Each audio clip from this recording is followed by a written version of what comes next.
So our first question, why did God use a bronze staff shaped as a serpent to represent looking to Christ and live during the incident with the snakes biting and killing people in the wilderness?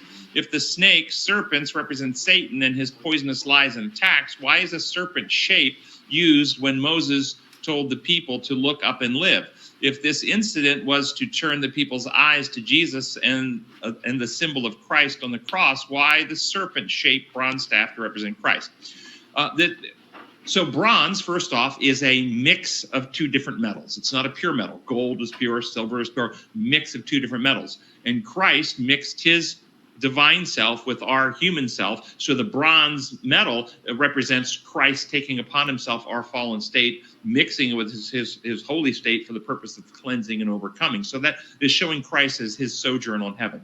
The Bible says that the sting of sin is death.